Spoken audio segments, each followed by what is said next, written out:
किताबों की अगर बात करें, खास तौर पर हिंदी किताबें पढ़ने का चलन है, पर हिंदी में एक जो मेन स्ट्रीम साहित्य है उससे हटकर लिखना, आम प्रेम कहानी से हटकर लिखना और अपराध या उसकी मानसिकता को लेकर लिखना, ये कैसे चुनाव किया? मेरा पहला सवाल आपके लिए है सर। देखिए, अपराध हर कोई पढ़ता है, लेकिन छुपाना चाहता है कि मैं नहीं पढ़ता। आप अपना अखबार सुबह उठाते हैं, अपराध कथाओं से भरा होता है, पढ़ते सब है, लेकिन कहता कोई नहीं है। ये हमारी टीवी के ऊपर OTT पे हम अपराध देखेंगे, लेकिन बताते नहीं है। हिंदी किताब अपराध की किताब है तो उसे पकड़ते हुए शर्माएंगे, उसे छुपाएंगे, कोई हमें देख ना ले। ये एक मानसिकता इस देश में बना दी गई। अब से पहले जो सत्र हो रहा था उसमें 150 लोगों का उन्होंने जिक्र किया, नीलोत्पल ने। ये उन्हीं 150 लोगों ने ये मानसिकता बना दी कि अपराध जो है बहुत बुरी चीज है, जबकि अपराध टीवी पर बैठ के आराम से देख लेंगे, OTT के ऊपर सिर्फ और सिर्फ अपराध देखेंगे, लेकिन किताब हाथ में मत लो, क्योंकि अपराध कथा के जो लेखक हैं ना, वो किसी दूसरी दुनिया से, किसी अजूबी दुनिया से आते हैं। वो आपके लिए सलीके का कुछ नहीं लिखते जिससे आप कुछ सीख सकें। पढ़ना वही जो 150 लोग लिख रहे हैं। तो चुनाव जब मैंने किया, मेरे सामने ये ऑप्शन था कि मैं क्या लिखूं, तो मैंने अपराध चुना। इसलिए चुना क्योंकि बहुत पढ़ना चाहते हैं लोग, बस शर्मिंदगी की वजह से नहीं पढ़ते थे। तो मैंने एक ऐसी किताब लिखी जिसे पढ़ के आप अपने ड्राइंग रूम में भी रख सकते हैं, अपने आपके बच्चे भी उसको उठा के पढ़ सकते हैं, और उसको पढ़ के आप दुनियादारी सीखेंगे। बिल्कुल। मेरी अपराध की परिभाषा ही अलग है। अगर गोस्वामी तुलसीदास जी की रामायण पढ़ी जाए तो रावण एक अपराधी था। एब्डक्शन उसने किया, उसने अपहरण किया, एक महिला का अपहरण किया। वहां से शुरू करें तो महाभारत पर आते हैं अगर, तो महाभारत में भी अपराध दुर्योधन ने किया और एक लड़ाई लड़ी गई। प्रेमचंद जी का वो जो हीरा मोती है, तो जो शख्स उनके बैल ले गया वो अपराधी है। मदर इंडिया का कन्हैया लाल जो मुंशी है, जो मुनीम है, वो अपराधी है। अर्थ, अगर आपने देखी हो, महेश भट्ट की एक फिल्म थी अर्थ, अगर आप किसी भी महिला के साथ विवाहेतर संबंध रखते हैं, इलिसिट रिलेशन रखते हैं, वो भी एक अपराध है। अपराध बाजीगर का शाहरुख खान भी है, अपराध पिशाच भी है, और अपराध तो कोर्ट काकोरी भी है। अपराध अगर कुछ नहीं है तो वो है कॉमेडी। लेकिन एक किताब मैंने ऐसी भी देखी जिसमें कातिल ने जिसको कत्ल किया उसको हंसा हंसा के मार डाला। तो अपराध हर जगह है। अपराध की परिभाषा सिर्फ वो नहीं है कि किसी ने किसी का कत्ल कर दिया वही अपराध है। अपराध एक बहुत, उसका पैराडाइम 360 है, हर तरह का अपराध है। और उस अपराध को आप मनोहर कहानी, सत्य कथा, और उनको भी सी ग्रेड का आप डिग्रेड करके ले जाएंगे और ये कहेंगे कि अरे ये तो अपराध वाली, जैसा संजीव सर कह रहे हैं कि उनको छुपा के रखना है। अपराध तो हम अपने आंखों से देख रहे हैं, रामायण में देखते हैं, गीता में देखते हैं, महाभारत में देखते हैं, मदर इंडिया में भी देखते हैं, अर्थ में भी देखते हैं, बाजीगर में भी देखते हैं, गैंग्स ऑफ वसेपुर में भी देखते हैं। हर जगह तो अपराधी देख रहे हैं और अपराधी पढ़ रहे हैं। तो इस अपराध को पढ़ाना, जो हमारी इंद्रियां हैं, अगर उसको हॉरर अच्छा लग रहा है, अगर उसको म्यूजिकल, उसको रोमांस अच्छा लग रहा है, और कोई किसी की लड़की घर से भगा ले जाएगा और कहेगा दिल वाले दुल्हनिया ले जाएंगे, वो अपराध नहीं है एक बाप की नजर में। तो हर अपराधी के अपराध का फर्क अलग है, लेकिन अपराध को छोटा मत करिए। हां, अपराध बिकता है क्योंकि आप उसे खरीदते हैं, और अपराध तब तक बिकता रहेगा जब तक आप मिर्जापुर देखते रहेंगे, जब तक आप रामायण पढ़ते रहेंगे, जब तक आप महाभारत पढ़ते रहेंगे। जी सर। तो संजीव सर, आपके 2 उपन्यास हैं, पिशाच और नैना, और जैसा कि सर ने कहा, मनोज सर ने, कि अपराध बिकता है और तब तक बिकता रहेगा। तो क्या इसका एक कारण ये भी है कि हम में से हर एक के अंदर कहीं ना कहीं एक छोटा या बड़ा अपराधी होता है? हाँ, होता है। कुछ लोग कर जाते हैं, कुछ लोग दबा के रखते हैं, छुपा लेते हैं, या उनके पास जो विवेक होता है उसका इस्तेमाल कर लेते हैं। अगर आपने नैना और पिशाच का जिक्र किया, अगर आप देखेंगे तो उसके अपराधी कौन है? हमारे और आपके जैसे लोग हैं। आज की दुनिया में जो जिंदगी हम जीते हैं, जिस समाज में हम रहते हैं, उस समाज के अपराधी हैं वो वहीं रहते हैं। तो आपका ये कहना बिल्कुल से, मेरे मन में भी कई बार गुस्सा आता है, साले को खत्म कर दूंगा, बर्बाद कर दूंगा, मार दूंगा इसको। तो हम अपराधी तो हैं, लेकिन हमारे पास ईश्वर ने हमें एक ताकत दे दी पढ़ाई लिखाई की, हमें विवेक दे दिया जिसके आधार पर हम ये फैसला कर लेते। लेकिन कई बार ऐसा मौका आता है जीवन के अंदर जब विवेक जो है वो भूल जाता है, आदमी अपना आपा खो बैठता है और कुछ ना कुछ ऐसा कर जाता है वो जो उसे नहीं करना चाहिए। मैं कम से कम वही अपराध कथा लिखता हूं जो हमारे और आपके बीच की, जिसे व्हाइट कॉलर क्राइम आप कह देते हैं या हाई सोसाइटी क्राइम कह देते हैं, मैं वही कहानियां लिखता हूं, उसी तरीके की कहानियां, क्योंकि मेरा समाज वही है, मैं उसी समाज में पला बड़ा हूं, परवरिश हुई है वहां, तो मैं वही उन्हीं लोगों की कहानियां कहता हूं। इसी के सीक्वेंस में अगर पूछ जैसे आपने कहा कि अपराध बिकता है और आपने सारे अपराधों को जस्टिफाई करके बता दिया कि हाँ हमारी जस्टिफाई नहीं किया, नहीं मैं कह रही हूँ आपने जस्टिफाई नहीं किया, वो सब अपराध है। मैंने भी किसी की लड़की भगाना अपराध है, नहीं, किसी के बैल खोल ले जाना अपराध है। बिल्कुल 120 का अपराध किया था कौरवों ने, तभी महाभारत हुआ है। मैं स्वीकार करती हूँ रावण ये ने बात, अपहरण किया था इसलिए अपराध। ठीक, लेकिन जैसा कि आपने कहा कि अपराध, हमने कहा कि अपराध बिकता है और मैंने मनोहर कहानियां पढ़ी है, मैं यहाँ स्वीकार करती हूँ कि मैंने मनोहर कहानियां बचपन में पढ़ी मैंने है। भी मनोरमा पढ़ी है तो पढ़ी, लेकिन हमारी इंद्रियों को सुख देता है, बात मैंने मान ली। लेकिन एक सफल पत्रकार होने के नाते, आप एक पत्रकारिता में एक मुकाम पे हैं, तो आपको अपराध लिखने की आवश्यकता क्यों पड़ी? लोकप्रियता के लिए? क्योंकि आपका तो चेहरा लोग देख रहे थे, हम लोग जैसे लोगों को कोई नहीं देखता है। मैंने मनोरंजन के लिए किताब लिखी, मैं लोगों का मनोरंजन करना चाहता हूं, मैं किसी को ज्ञान नहीं देना चाहता। मैं नहीं कहता कि मेरी किताब पढ़ के आप बहुत बड़े ज्ञानी हो जाएंगे, लेकिन मेरी किताब पढ़ के आपका फुल मनोरंजन होगा। जो पैसे आपको मैं सिनेमा 2 फिल्में देखने का मजा अगर मेरी किताब में ना आए तो आप कहिएगा कि मैंने गलत किताब लिखी है।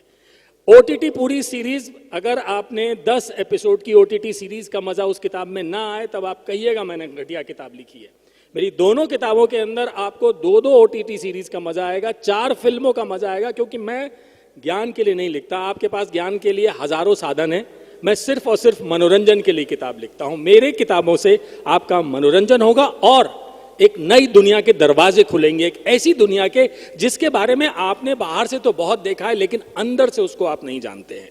तो एक ऐसी दुनिया के दरवाजे मैं आपके लिए खोलता हूं जिसके बारे में आपको कुछ आइडिया नहीं है, लेकिन वो आपके हीरो हैं, आप उनकी पूजा करते हैं, उनके लिए लड़ने के लिए, मर मिटने के लिए तैयार रहते हैं, रोज सुबह शाम सोशल मीडिया के ऊपर हाहाकार मचाए रहते हैं। मैं उस दुनिया के दरवाजे आपके लिए खोलता हूं। तो मैं सिर्फ मनोरंजन के लिए लिखता हूं, मुझे नहीं पता मनोज किस चीज के लिए लिखते हैं। इस हॉल में इस वक्त जितने भी लोग मौजूद हैं, प्रवीण जी के पास मेरा नंबर भी है, सब कुछ है।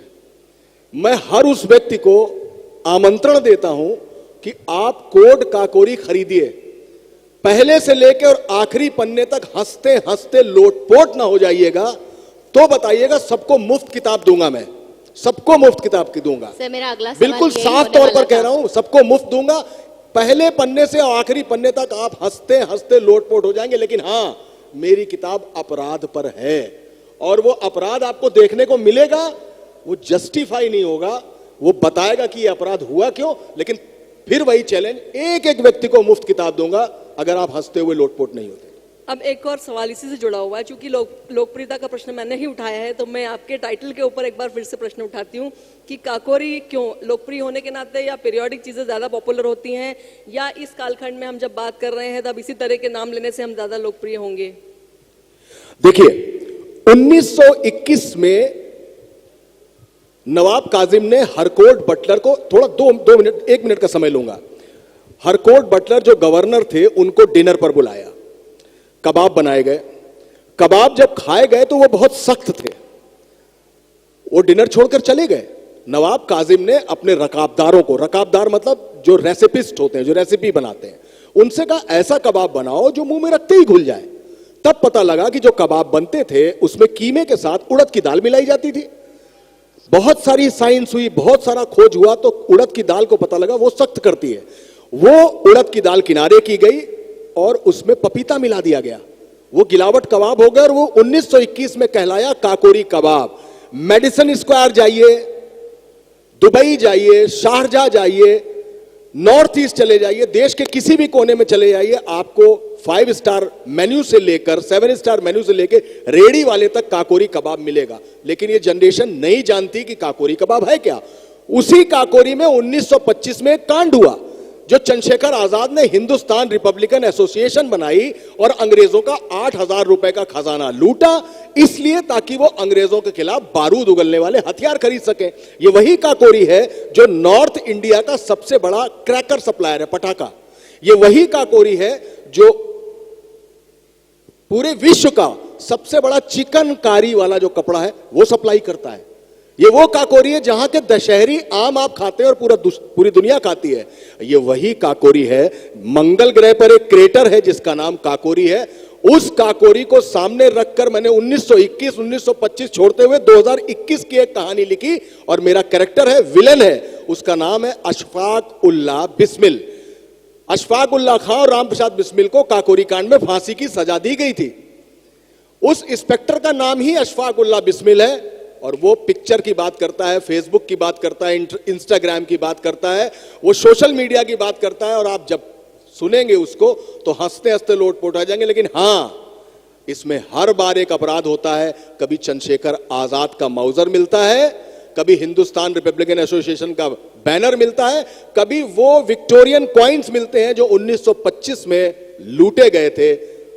मजा ना आ जाए, पैसे वापस, इसलिए इसका नाम कोड काकोरी है, क्योंकि तब काकोरी एक मिशन था, अब उसको कोड बनाया गया है, लेकिन एक और मिशन के खिलाफ।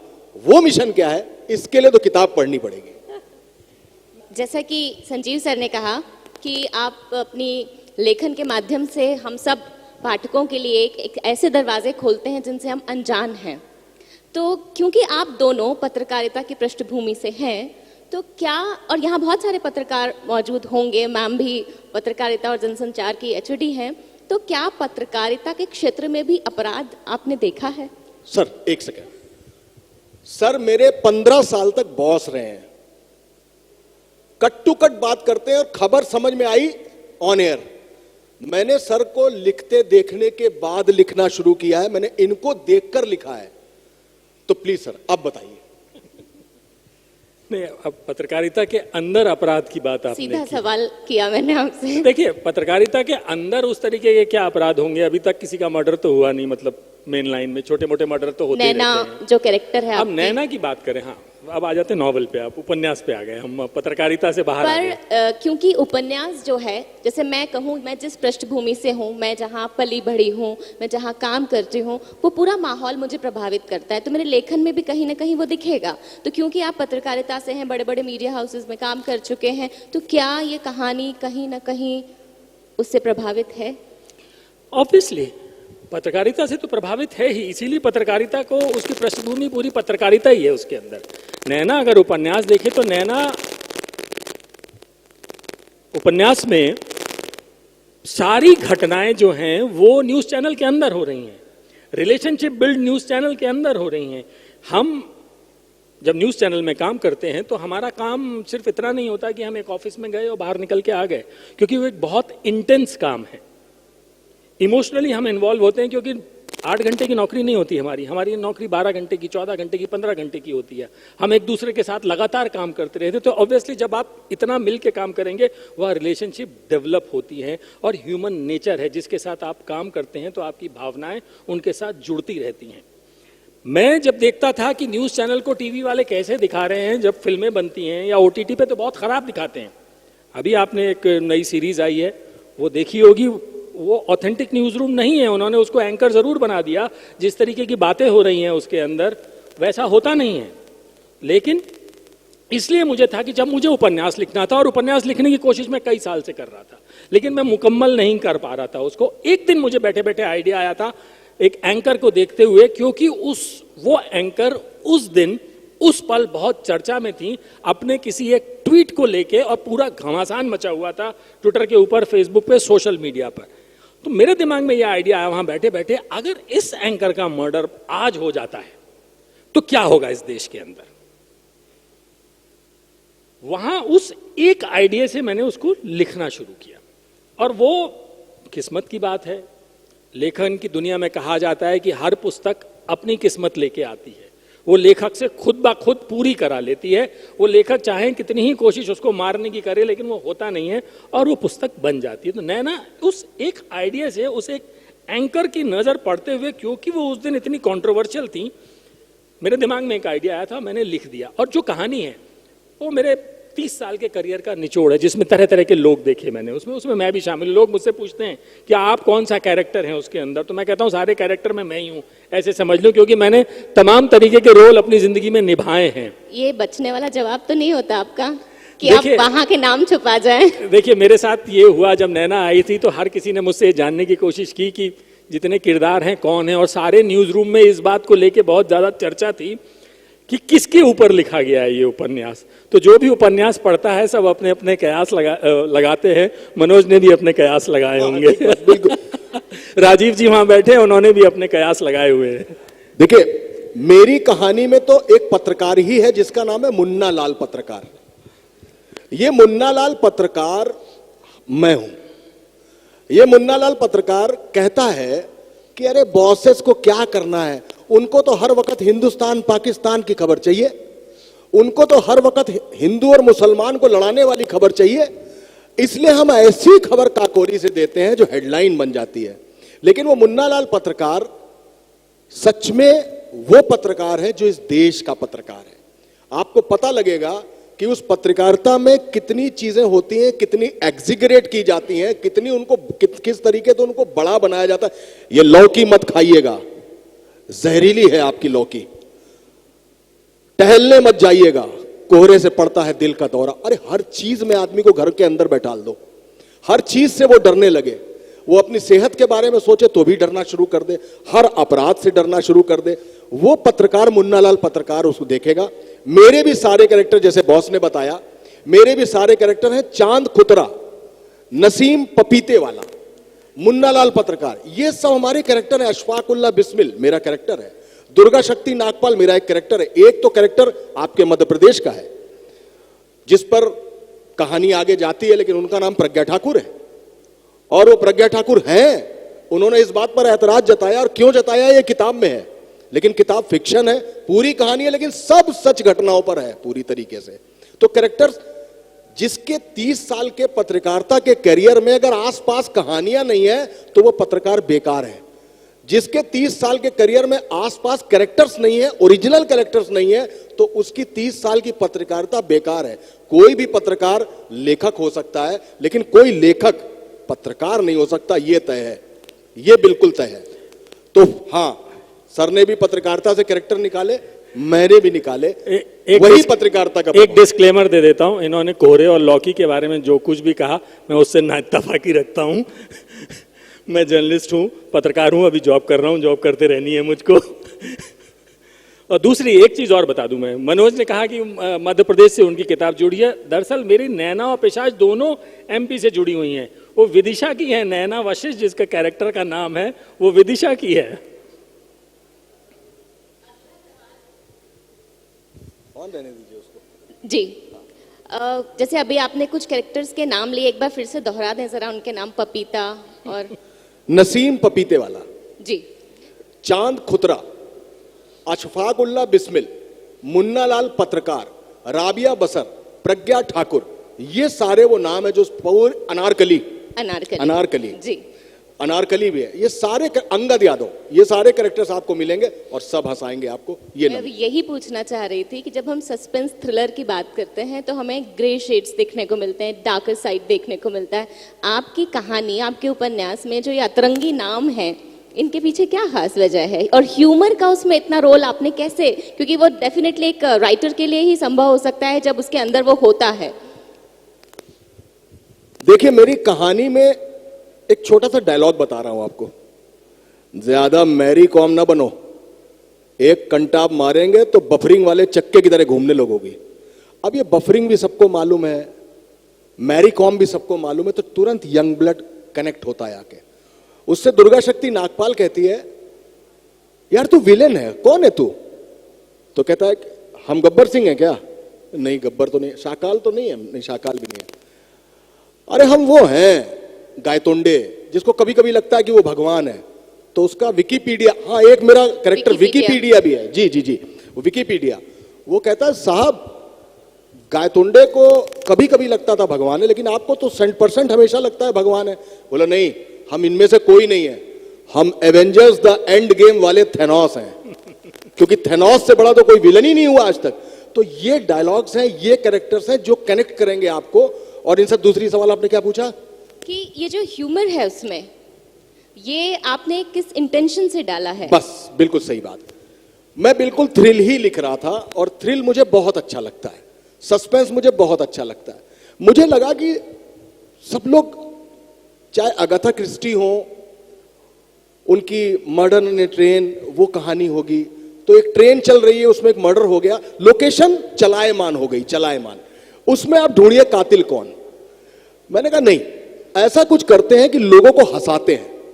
मेरी कहानी का एक डायलॉग है जिससे मैं सबसे ज्यादा प्रभावित हूं, जो अशफाक उल्लाह बिस्मिल कहता है, काकोरी में सब एक से एक विलन है, लेकिन यहां हीरो नंबर वही है, हीरो नंबर 1 वही है जो काकोरी का सबसे बड़ा विलन है। तो सब विलन है, सब कॉमेडियन है, आप हंसेंगे भी, रहस्य में गोते भी लगाएंगे, और आखिरी में तो इनाम है आपको अगर आप बता देंगे कौन था।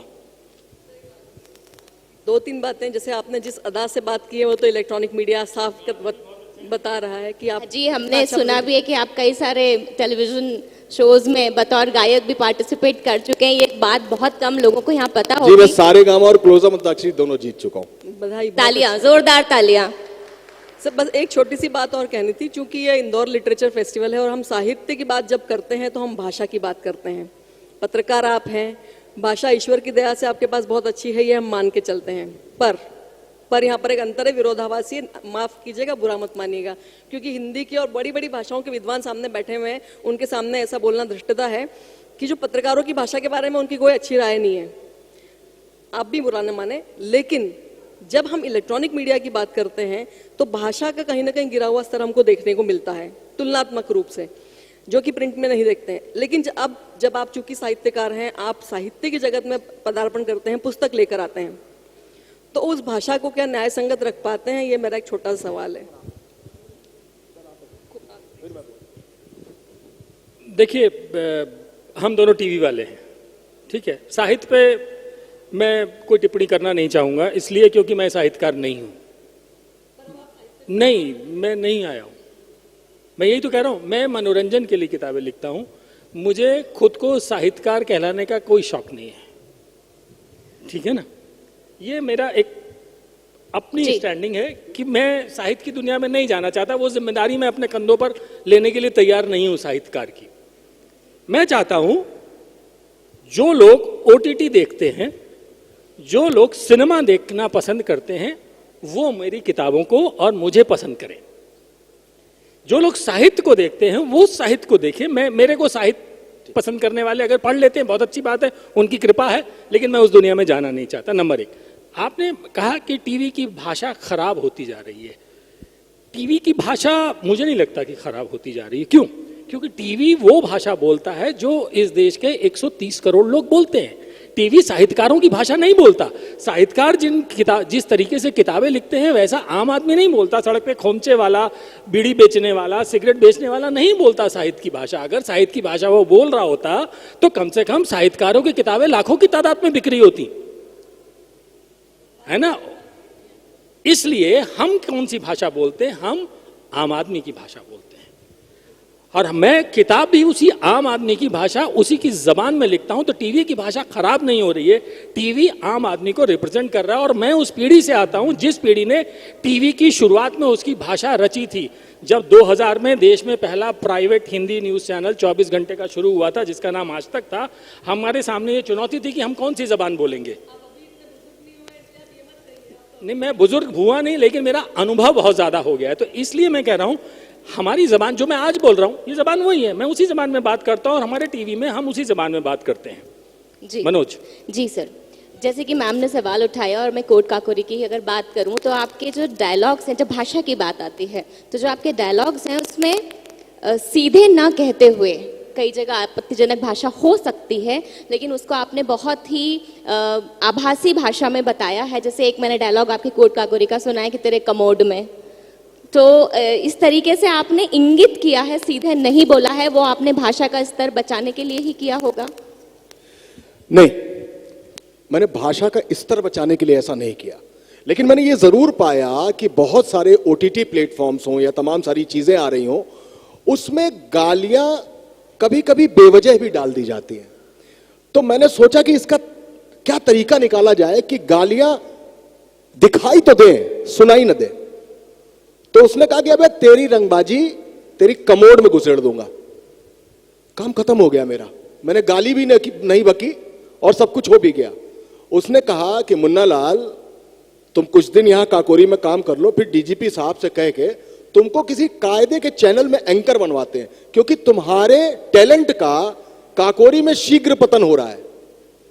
गाली तो नहीं है, ठीक, लेकिन बात तो पूरी है। बहुत बढ़िया, बहुत बढ़िया। तो ये भाषा की, बस 1 मिनट लूंगा।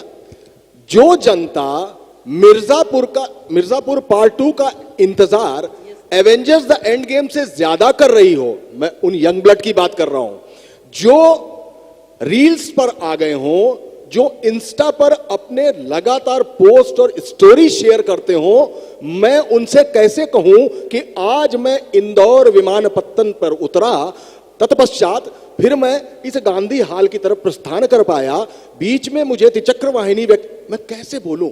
मैं सारे साहित्यकारों को सर झुकाकर प्रणाम बोलता हूं। उन्होंने जो किया, आज हिंदी उन्हीं की वजह से खड़ी है। आप ये समझ लीजिए कि हिंदी में पहले आधा ना लगता था तब वो हिंदी बनती थी, अब उस पर बिंदी लग गई है, आधा ना गायब हो गया तब भी वो हिंदी है। तो आप मुझे बिंदी वाली हिंदी मान लीजिए, लेकिन आपके आधा ना वाली हिंदी को भी शत शत प्रणाम। बस एक आखिरी लाइन कहना चाहता हूं संजीव सर के लिए और अपने लिए। प्लीज। ये सोच के दरिया में मैं कूद गया यारों, ये सोच के दरिया में मैं कूद गया यारों, वो मुझको बचा लेगा, माहिर है बचाने में, वो मुझको बचा लेगा, माहिर है बचाने में। एक आग लगा ली है, एक आग बुझाने में।